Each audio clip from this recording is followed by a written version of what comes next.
이 시간 주신 말씀을 가지고 당신이 감당하기 힘든 현실이 찾아왔을 때 곁에 서 계신 주님이라는 제목으로 하나님의 말씀을 나누겠습니다. 연주를 듣다가 왕이 벌떡 일어났다라는 유명한 곡이 있습니다.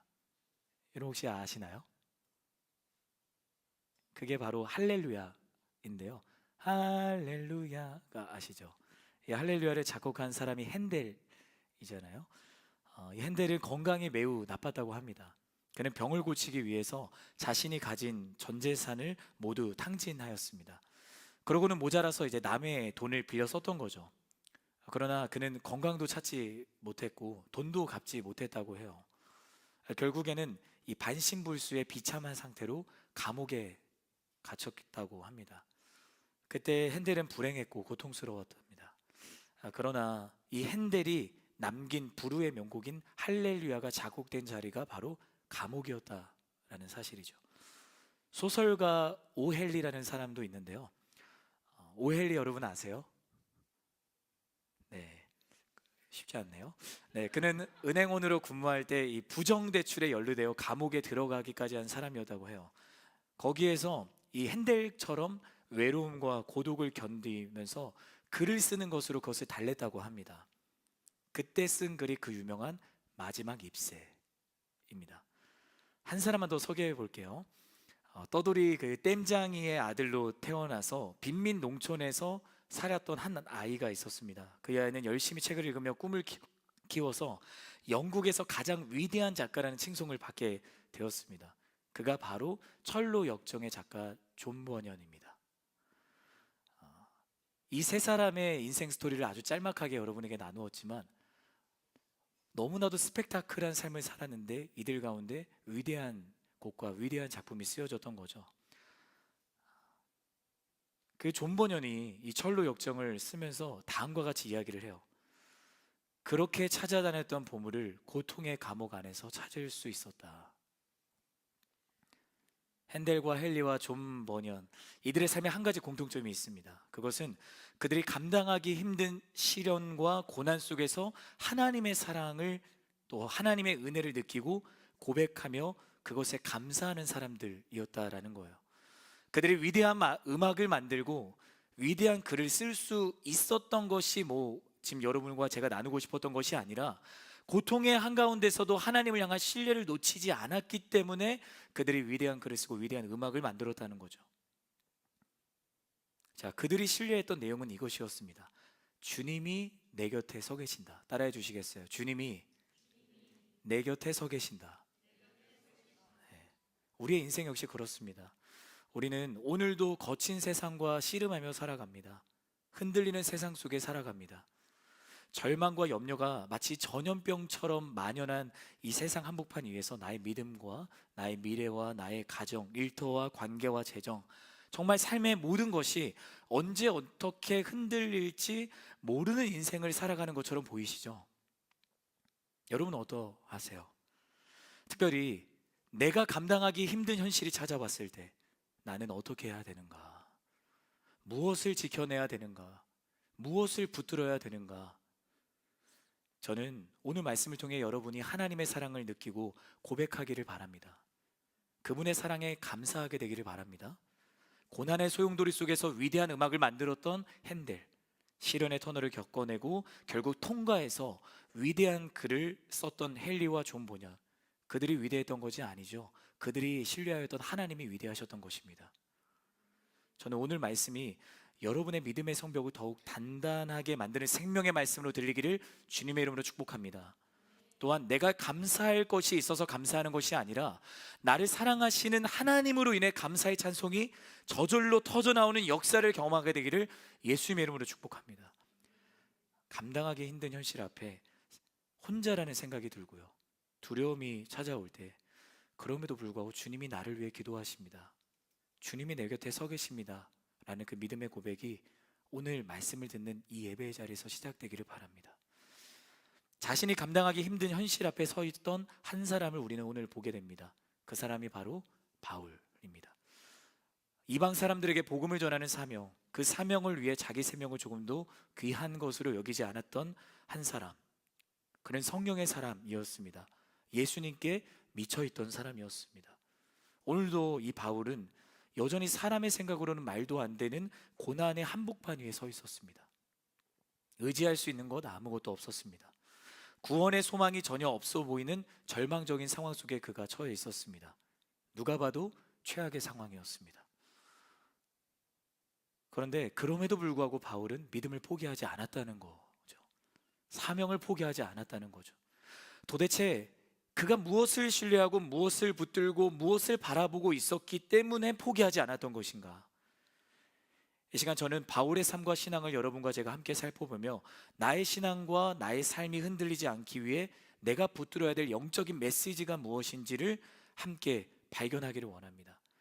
바울이 태어날 때부터 로마 시민이었다라는 사실을 천부장이 지난주에 확인했었죠. 그는 두려움에 사로잡힙니다. 로마 시민을 공식적인 재판 없이 쇠사슬 묶고 연행해서 집행하는 거, 그거 불법이거든요.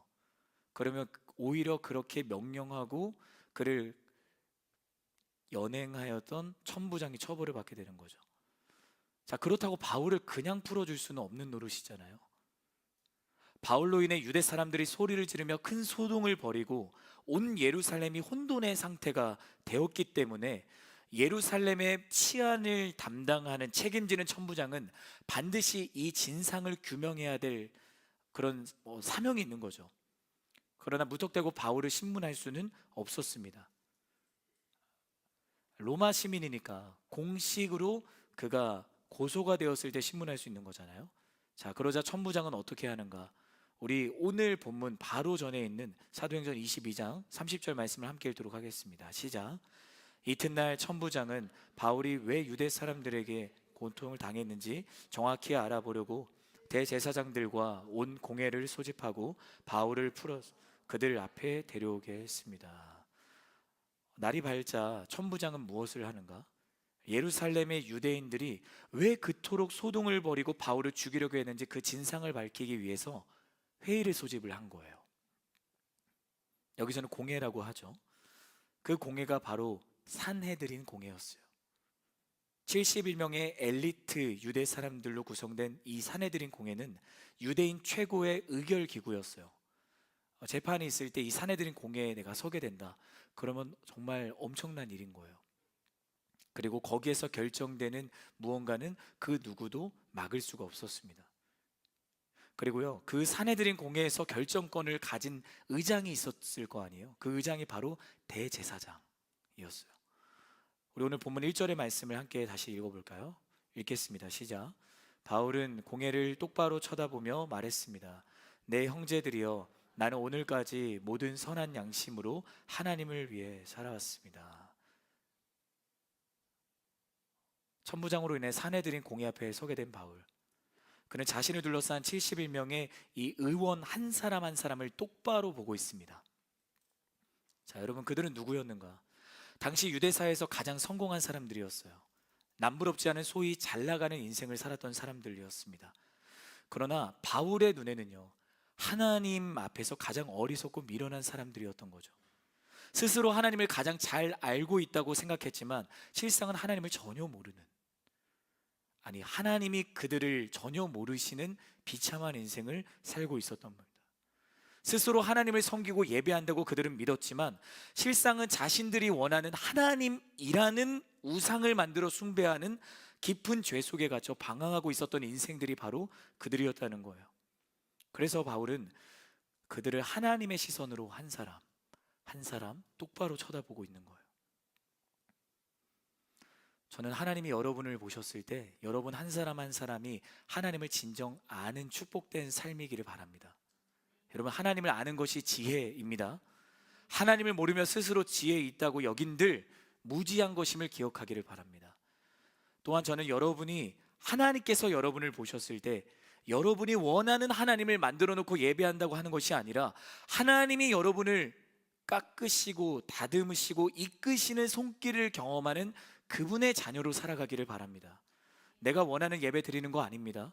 하나님이 원하시는 예배를 드리는 것입니다. 나를 기쁘게 하고 나를 위로해 주는 그런 예배를 원하고 찾는 것이 그리스도인이 아닙니다. 오직 하나님을 기쁘시게 하고 하나님 한 분만을 높이는 영과 진리의 예배를 사모하는 것이 그리스도인입니다. 바울이 공회를 똑바로 쳐다본다라는 이 1절의 말씀은요, 공회를 이루는 사람들을 똑바로 쳐다본다는 거고, 그가 어떠한 마음으로 사람들을 쳐다보다 했다고 제가 말씀을 드렸죠. 하나님의 시선으로 미련하고 무지한 사람들, 비참한 죄의 자리에 서 있는 사람들.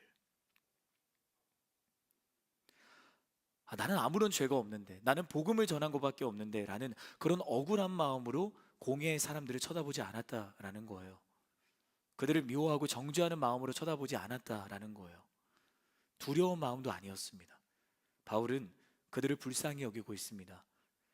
그래서 그의 마음은 그들을 향한 긍휼과 사랑으로 가득했어요. 그래서 이렇게 이야기하는 거잖아요. 내 형제들이여, 나는 오늘까지 모든 선한 양심으로 하나님을 위해 살아왔습니다. 내 형제들이여, 내 형제들이여.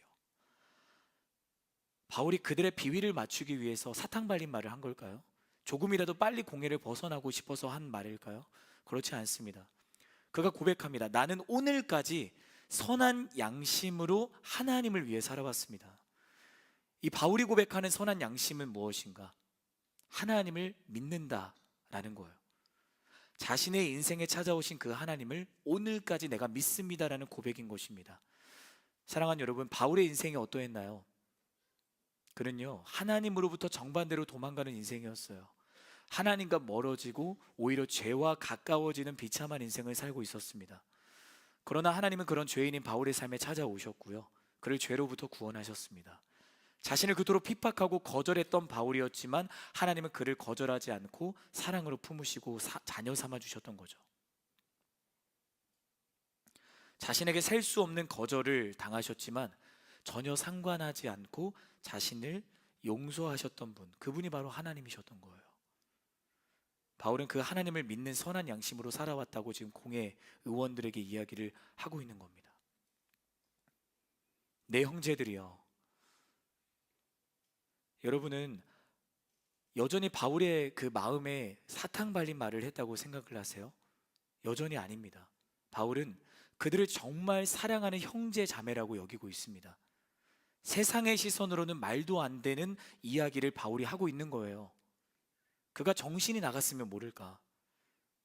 그러나 하나님의 시선 속에서는 그게 말이 됩니다. 바울이 그들을 여전히 형제자매로 사랑하는 이유는 다른 이유가 없어요. 하나님이 자신을 그렇게 끝까지 사랑해 주셨기 때문입니다. 그 믿음이 바울의 고백의 유일한 동기이자 이유가 됐던 거예요. 왜요? 어떻게 보면 바울이 정신이 나간 게 맞는 것 같기도 해요. 그는 하나님의 사랑에 정신이 나갔던 거죠. 자, 이 시간 서로를 바라보며 이렇게 우리 축복해 볼까요?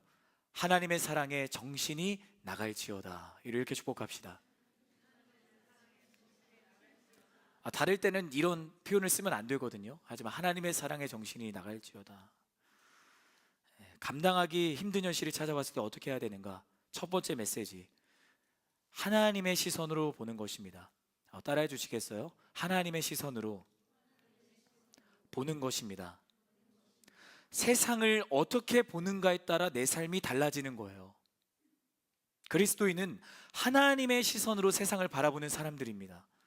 예수님의 제자인 베드로는요, 그분의 죽음을 하나님의 시선으로 보지 않고 세상과 사람의 시선으로 바라보았어요. 그래서 이렇게 이야기를 하는 거죠. 주님, 그렇게 하실 수 없습니다. 누군가 주님을 해하고자 하는 사람이 있다면 제가 가만히 있지 않을 거예요. 이 일이 결코 주님께 미치지 않을 것입니다. 그렇게 베드로가 예수님을 만류하자 예수님이 어떻게 하냐면 칭찬을 하셨나요? 너 정말 너의 사랑의 마음 정말 대단하다. 아닙니다. 베드로를 책망하세요. 스승을 위한 제자에 더할 수 없는 아름다운 고백으로 보였지만 그건 사단의 농락에 노란한 것뿐이었습니다. 그래서 예수님은 사랑하는 베드로에게 세상의 시선이 아니라 하나님의 시선을 보여주는 거죠. 사단아, 내 뒤로 물러가라. 그리고 주님은 하나님께서 자신에게 주신 말씀대로, 성경에 기록된 대로 죽음을 향해, 예루살렘을 향해, 골고다 언덕을 향해 그대로 올라가셨습니다. 여러분, 그리스도인은 이 땅에 사는 동안 땅이 아니라 하늘을 바라보아야 합니다. 따라해 주시겠어요? 그리스도인은 이 땅에 사는 동안 땅이 아니라 하늘을 바라보아야 합니다. 여러분, 땅을 바라보지 않고 하늘을 바라보기를 주님의 이름으로 축복합니다. 하나님이 이루시고 하나님이 펼치시는 그분의 나라가 기다리고 있기 때문에 어떠한 현실 속에서도 우리는 소망을 품을 수 있는 거예요. 하나님의 시선으로 바라본다. 이것은 그분의 세계를 바라본다라는 거예요. 그분이 다스리는 하나님의 나라를 본다는 거예요. 여러분은 여러분의 일상 속에서 하나님의 세계를 바라보고 계십니까? 그분이 내 모든 삶을 다스리심을 여전히 여러분 믿고 계세요? 이 시간 여러분 아멘으로 응답하시길 바랍니다. 저는 여러분이 하나님의 세계를 바라보며 살아가기를 바랍니다. 아멘. 나에게는 그저 스쳐 지나가는 1분 1초의 순간일지라도 그 모든 순간을 하나님이 기억하심을 믿고 나아가기를 바랍니다. 아멘. 내 삶의 모든 영역에 그분의 손길이 닿지 않는 곳은 없습니다. 하나님의 세계가 우리에게 보이는 거예요. 그게 하나님의 시선으로 우리의 인생을 바라보는 거예요. 그러면 하나님의 시선을 가진 사람과 그렇지 않은 사람은 이 세상을 다르게 살 수밖에 없는 거예요. 설령 내가 감당하기 어려운 현실이 찾아왔다 할지라도 하나님의 나라를 바라보며 사는 사람은 최악의 상황, 구원의 소망이 없는 절망 가운데서도 나를 구원하시는 분은 오직 하나님이십니다. 이 믿음을 고백하며 그분을 기다리는 거예요. 그분이 일하시기까지, 그분이 움직이시기까지, 그분이 말씀하시기까지. 여러분, 죽은 나사로 이야기 아시죠? 마리아와 그의 자매였던 마르다와 함께했던 나사로. 나사로는 주님이 사랑하는 제자였습니다. 근데 주님은 나사로가 아프다는 소식을 들으셨던 거예요. 그리고 나서 주님이 그 소식을 듣자마자 나사로가 있는 곳으로 가도 늦어요. 그런데 주님은 그때 주님께서 잠시만 기다려라, 내가 할 것이 있다라고 말씀하시며 지체하세요. 결국에 나사로는 죽고 맙니다. 그리고 4일이 지나요. 그때 주님이 나사로가 죽은 그곳에 가시자 마리아 마르다가 주님께 다가와서 주님 왜 이렇게 늦게 오셨어요? 그때 주님은 나사로는 죽지 않았다. 나는 부활이요 생명이 나를 믿는 자는 죽어도 살 것이다 하고 나사로야 무덤에서 나와라. 나사로가 죽은 가운데서 살아난 거죠. 4일의 시간, 여러분에게 그 4일의 시간이 있으세요? 불가능할 것으로 여겨지는 그 4일의 시간, 그게 일터일 수도 있겠고요, 가정일 수도 있겠어요. 그러나 하나님은 가장 비참한 4일의 시간을 나사로를 살리는 기적을 행하시는 통로로 사용하셨던 거예요. 때로 우리가 마리아와 마르다가 경험한 4일과 같은 그 어려움과 고난의 터널을 지나간다 할지라도 여러분, 기적을 행하시는 하나님을 믿기를 바랍니다. 우리 그리스도인에게 비참한 시간은요, 하나님 없이 살아가는 때가 비참한 거예요. 나를 구원하시는 하나님을 믿지 않고 너무도 쉽게 불평과 불만을 쏟아놓는 그때가 가장 비참한 거예요. 힘들고 지치고 괴로울 때 나를 보거나 환경과 상황을 보지 마시고요, 그럼에도 불구하고 나를 위해 그분이 지신 십자가를 바라보기를 바랍니다. 십자가에서 말씀하시는 주님의 음성을 듣기를 바랍니다. 말씀하시는 거예요. 내가 너를 안다, 내가 너를 이해한다, 내가 너를 공감한다, 내가 너를 붙든다, 내가 너를 건진다, 내가 너를 일으켜 세운다. 주님 말씀하십니다. 여러분, 그 음성이 여러분에게 들리십니까? 저는 그 음성을 듣는 자리가 선포되는 이 말씀의 자리가 되기를 바랍니다. 여러분의 경험과 이성으로 듣지 마시고요, 지금 살아계신 하나님이 이 말씀이라는 매개체를 통해 나에게 말을 거심을 체험하기를 예수 그리스도의 이름으로 축복합니다. 그러한 은혜가 오늘 이 가운데 경험되어야 되는 것입니다. 우리 이어지는 본문 2절의 말씀 여러분이 읽어주십시오. 같이 읽겠습니다. 시작.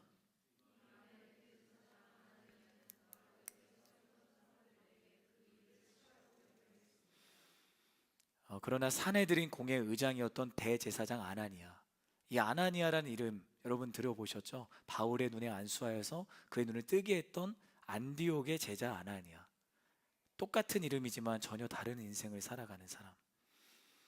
이 대제사장 아나니아는 바울의 말을 그대로 받아들이지 않아요. 바울이 말한 내 형제들이여라는 그 말 안에 담긴 하나님의 사랑을 느끼지 못해요. 왜요? 그는 죄로 뒤틀린 세상의 시선으로 바울을 여전히 바라보고 있었기 때문입니다. 여러분, 아나니아는요, 탐욕스럽고 포악한 사람이었습니다. 하나님을 이용해서 자기 백성만 채우는 종교 장사꾼이었습니다. 대제사장은 누구인가? 하나님 세우신 사람이에요. 구별된 사람이고요, 많은 사람들을 대신해서 하나님께 예배 드리는 사람이에요. 그런 그가 자신을 세우신 하나님을 자신의 기득권을 위해서 그분의 이름을 함부로 대한다? 하나님의 은혜를 나몰라라고 내 유익과 만족을 위해 살아간다? 말도 안 되는 것입니다. 저와 여러분에게 이 아나니아와 같은 모습은 없습니까? 하나님이 죄인인 나를 구원하시고 살려주셨는데 나는 하나님이 없이 살아가는 때가 있지는 않으세요.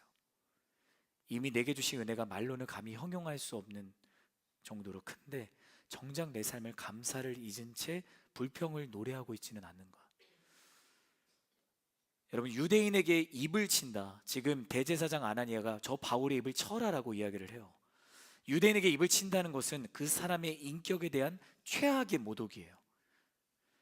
마치 아나니아가 바울의 입을 치라고 명령한 것처럼 내가 아나니아가 되어서 사람들 평가하고 사람들 판단하고 그렇게 정죄할 때는 없는가?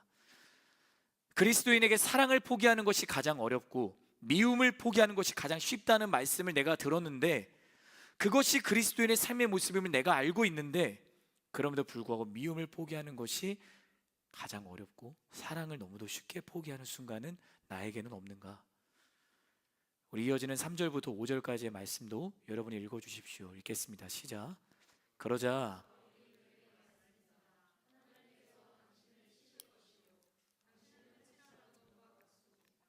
당신은 거기 앉아 율법에 따라 나를 심판하면서 도리어 당신 자신은 율법을 어기고 나를 치라고 명령하지 않고 있지 않소. 자, 4절. 바울 곁에 서 있던 사람들이 말했습니다. 어디 감히 하나님의 대제사장을 모욕하느냐? 바울이 대답했습니다. 형제들이여, 나는 그가 대제사장인 줄 몰랐습니다. 기록되기를 내 백성의 지도자를 모욕하지 말라고 했으니 말입니다. 감당하기 힘든 현실이 찾아왔을 때 무엇을 지켜내야 되는가? 첫 번째 메시지 기억하세요. 하나님의 시선으로 바라보는 것입니다. 그러면 두 번째, 말씀을 기억하고 순종의 자리를 지켜내는 것입니다. 따라해 주시겠어요? 말씀을 기억하고 순종의 자리를 지켜내는 것입니다. 아멘. 바울은 자신을 모독하는 대제사장 아나니아를 향해서 회칠한 무덤과 같다라고 이야기를 해요. 이 말씀을 예수님이 먼저 하셨거든요. 우리 마태복음 23장 27절의 말씀 함께 읽겠습니다. 시작. 너희에게 화가 있을지어다. 율법학자와 바리새파 위선자들아, 너희는 하얗게 칠한 무덤과 같다. 겉은 그렇듯해 보이지만 속은 죽은 사람의 뼈와 온갖 더러운 것들로 가득 차 있다. 예수님은 위선적인 율법학자들과 바리새파 사람들을 가리켜서 회칠한 무덤과 같다고 말씀을 하세요. 이 회칠한 무덤과 같다라는 표현은 무엇이냐면, 유대인들은 길가에 버려진 가난한 사람들의 그 무덤에 하얗게 횟가루를 뿌렸다고 해요. 무덤을 치장하기 위해서 아닙니다. 뭔가 잘 보이려고 데코를 한 게 아닙니다. 무덤을 부정하게 여긴 유대인들이 용이하게 여기는 무덤이라는 것을 표시하기 위해서 횟가루를 뿌렸던 거예요. 피해가기 위해서. 무덤에 하얀 횟가루를 뿌리면 겉은 깨끗해 보일지라도 그 속은 변함없이 죽은 사람의 뼈와 온갖 더러운 것들이 가득 찬 무덤일 뿐인 거죠. 예수님은 너희가 바로 그런 회칠한 무덤과 같다라고 말씀을 하시는 거예요. 자, 그때 바울 곁에 서 있던 사람들이 그를 향해 이렇게 말을 합니다. 어디 감히 하나님의 대제사장을 모욕하느냐라고 이야기를 하는 거예요. 우리는 이러한 궁금증을 자아냅니다. 왜 바울이 아나니아가 대제사장인 것을 몰랐을까? 본래 이 대제사장이 공식 석상에서 입는 옷이 따로 있었다고 해요. 옷만으로도 누가 대제사장인지를 알 수 있는 거죠. 그러나 바울은 사람들이 알려주기 전까지는 아나니아가 대제사장인 줄을 알아보지 못했습니다. 이는 그날의 공회가 천부장에 의해서 갑자기 소집된 자리였기 때문에 대제사장이 다른 사람들과 같이 평상복을 입고 있었기 때문이라고 주석은 이야기를 해요. 뿐만 아니라 바울은 하나님의 부르심을 갖고 20년 동안 그냥 복음으로 온 사방을 돌아다니면서 복음 전하는 사람이었잖아요. 그러니 이 대제사장 아나니아가 새롭게 선출된 때 그는 몰랐던 거죠. 그제서야 바울은 자신 앞에 서 있는 아나니아가 대제사장이라는 사실을 알게 됩니다. 자, 그가 대답합니다. 형제들이여, 나는 그가 대제사장인 줄 몰랐습니다. 말씀에 내 백성의 지도자를 모욕하지 말라 기록되어 있습니다. 이 말은 무슨 뜻인가? 자신을 공개적으로 모독한 대제사장 아나니아를 향해서 바울은 내가 당신과 똑같이 당신을 모독하지 않겠습니다 라고 이야기를 하는 거예요. 아나니아는 바울을 마치 짐승처럼 취급하며 그 입을 치라 라고 모독했지만 바울은 그런 아나니아를 여전히 존중히 대하고 있는 거예요. 더 나아가서는 아나니아 역시 하나님을 만나고 죄로부터 구원받아야 될, 하나님께로 돌아와야 될 영혼으로 바라보고 있었던 거죠. 그럼 바울은요, 복음 전하며 지중해 곳곳을 다니며 사람들에게 거절당했던 인생이었어요. 조롱당했던 인생이었고, 붙잡히고 맞고 고문당하고 쫓겨났어요. 하지만 우리가 계속 살펴보는 사도행전에서 바울의 모습은 포기하지 않았다는 거예요. 포기하지 않았다. 그들에게 끝까지 복음을 선포하면서 돌아오기를 기다렸습니다.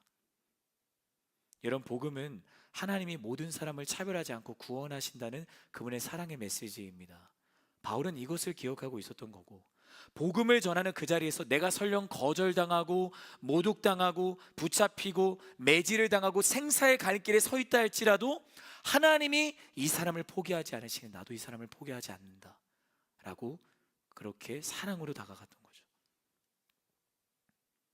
바울은 그 말씀을 기억하며 순종의 자리를 지켜냈던 거예요. 저는 여러분이 감당하기 힘든 현실 속에서도 언제나 주님의 말씀을 기억하며 순종의 자리를 지켜내기를 바랍니다. 그래서 이러한 우리 고백을 함께 했으면 좋겠어요. 그리스도인은 말씀을 기억하고, 따라해주세요. 그리스도인은 말씀을 기억하고 사랑하는 순종의 자리를 지켜내는 사람입니다. 한 번 더. 그리스도인은 사랑으로 모든 것을 이기는 사람입니다. 자, 두 번째 메시지만 한 번 더 선포합시다. 그리스도인은 사랑으로 모든 것을 이기는 사람입니다. 이 선포가 여러분에게 아멘으로 응답되기를 바랍니다. 사랑으로 우리는 모든 것을 이깁니다. 그 사랑은 하나님의 사랑인 것입니다. 우리 이어지는 6절부터 11절까지 말씀 우리 같이 교독하시겠습니다. 그때 바울은 모인 사람들 가운데 일부가 사두개파이고 다른 일부는 바리새파임을 알고 공회에서 크게 외쳤습니다. 내 형제들이여, 나는 바리새파 사람이며 바리새파 사람의 아들입니다. 나는 지금 죽은 사람들이 부활할 것이라는 소망 때문에 재판을 받고 있습니다. 그가 이렇게 말하자 바리새파 사람들과 사두개파 사람들 사이에서 논쟁이 일어나 회중은 반으로 나뉘었습니다. 그래서 큰 소동이 일어났습니다. 바리새파 율법학자 몇몇이 일어나 격렬하게 논쟁하며 말했습니다. 우리가 보니 이 사람은 잘못이 없소. 혹시 영이나 천사가 그에게 말한 것이라면 어쩌겠소. 사두개파 사람들은 부활이 없으며 천사나 영도 없다고 주장하는 반면 바리새파 사람들은 그 모든 것을 인정했기 때문입니다. 10절. 논쟁이 점점 커지자 천부장은 바울이 그들에게 찢겨 죽지 않을까 염려해 군인더러 내려가 바울을 그들 가운데서 빼내 병영 안으로 데려가라고 명령했습니다. 11절 함께 읽겠습니다. 그날 밤 주께서 바울 곁에 서서 말씀하셨습니다. 담대하여라. 내가 예루살렘에서 나에 대해 증언한 것 같이 로마에서도 나에 대해 증언해야 할 것이다. 바울이 외칩니다.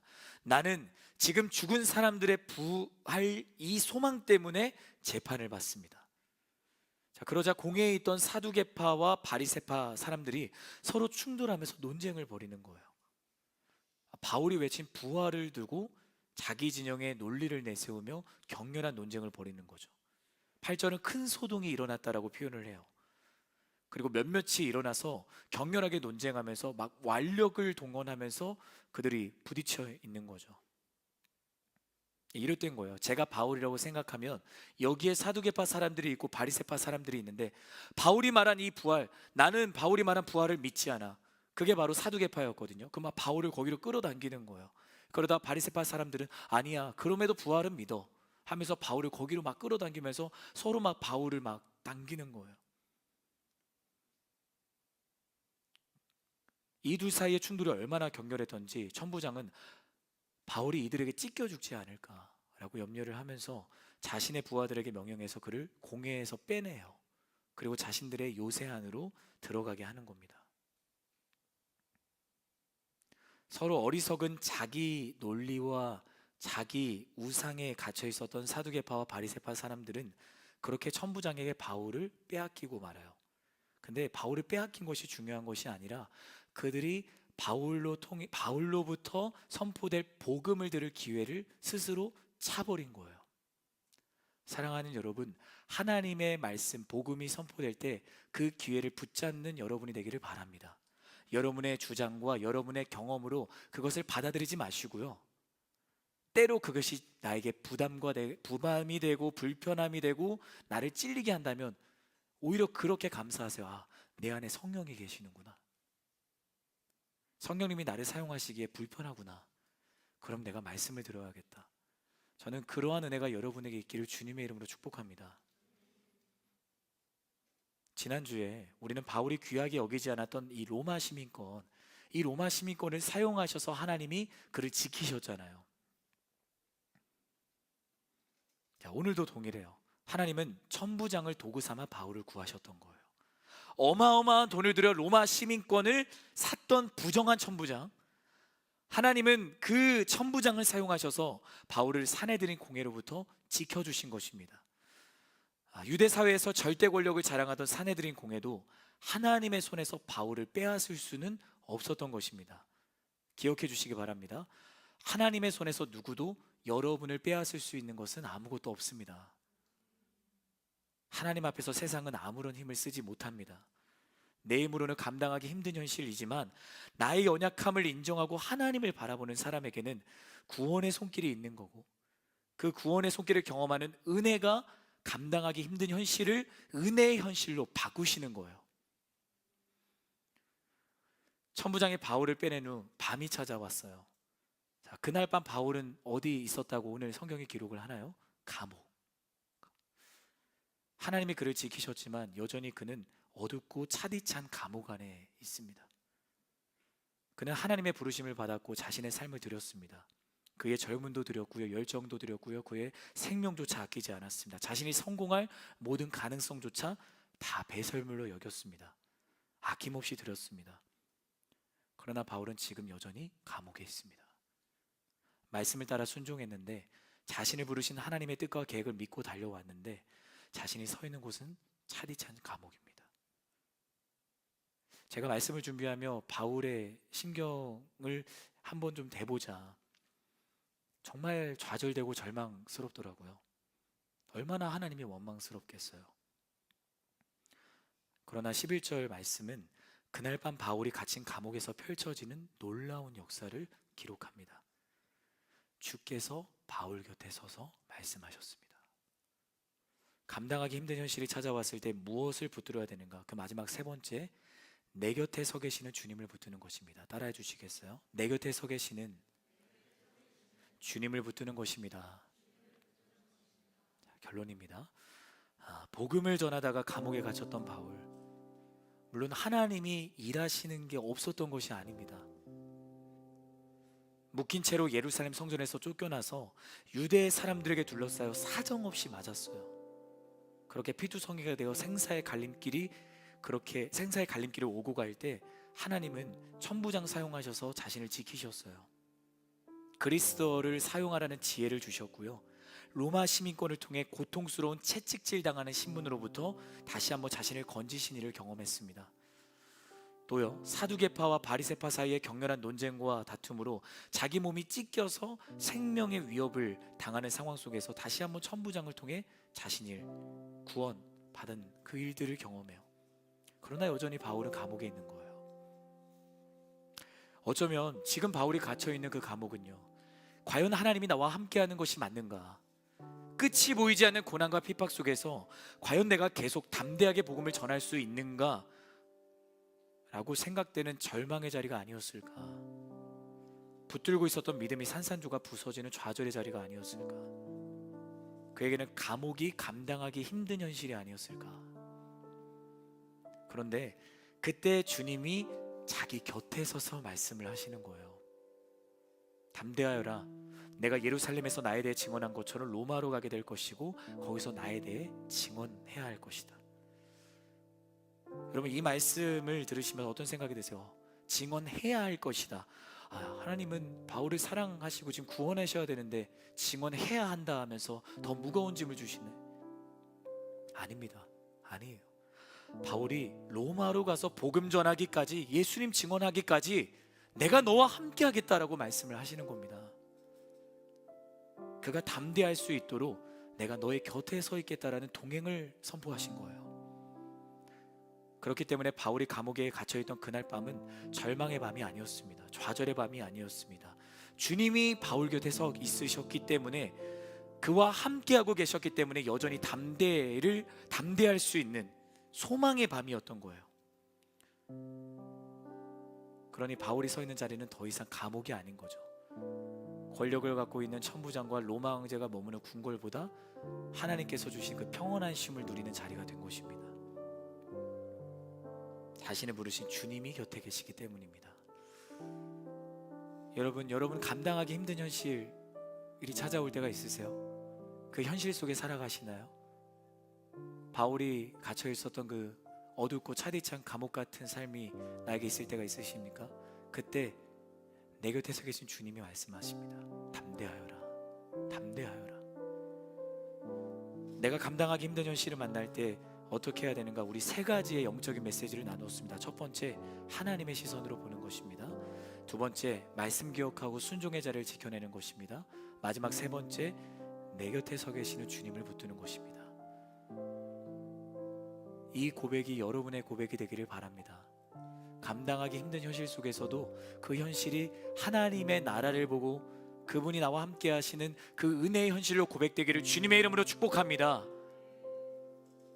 그것이 그리스도인의 살아가는 진짜 현실인 거예요. 하나님의 세계가 보여지는 역사가 여러분에게 있기를 주님의 이름으로 축복합니다. 어떠한 감옥과 같은 감당하기 힘든 현실 속에 여러분이 갇혀 있을지라도 그 가운데 나와 함께 하시는 주님 믿고 나아가는 여러분 되기를 주님의 이름으로 축복합니다.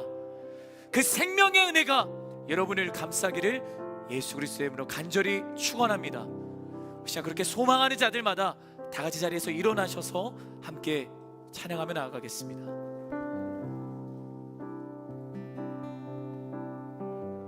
아무것도 두려워 말라.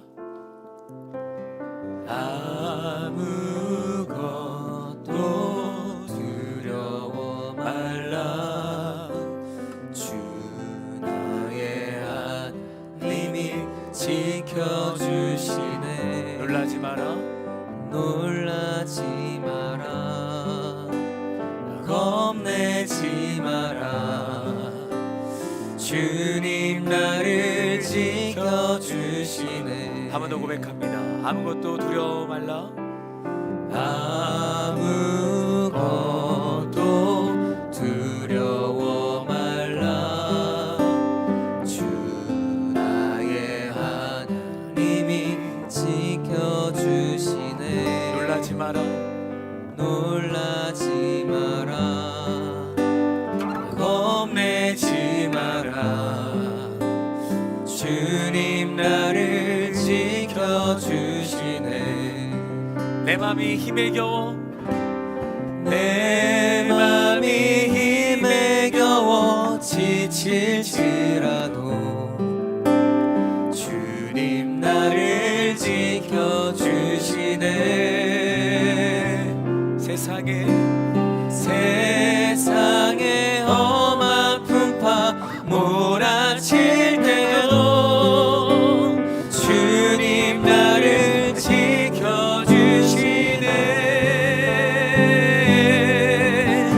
주님은 나의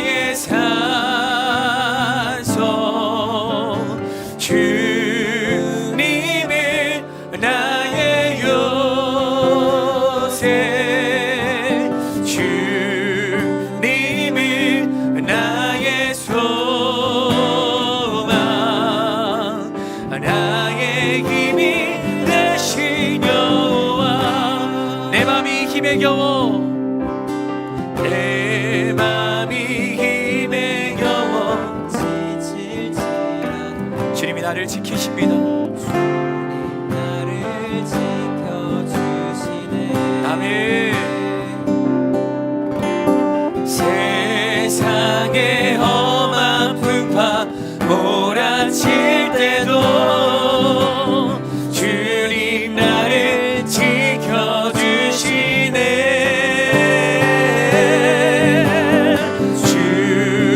주님을 나의 산성, 주님을 나의 요새, 주님을 나의 소망,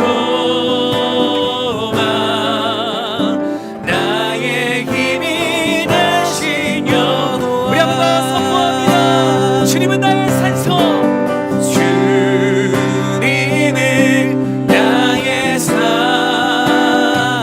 아멘. 주님을 나의 요새, 주님을 나의 소망, 나의 힘이. 우리 마음으로 믿음으로 고백합시다. 주님은 나의 산성, 주님은 나의 산성, 주님을 나의 요새, 주님을 나의 소망, 나의 힘이 되신 여호와. 우리 시작 기도하길 원합니다. 하나님, 내 곁에 서신 주님을 내가 신뢰하게 하여 주시옵소서. 주님이 여전히 나와 함께 하시는 줄 믿습니다. 감당하기 힘든 현실 앞에서도 내가 하나님의 시선으로 바라보게 하여 주시옵소서. 말씀을 기억하며 순종의 자를 지켜내게 하여 주시옵소서. 내 곁에 서신 주님, 내가 주님을 바라봅니다. 내가 주님을 의지합니다. 그 소망하는 자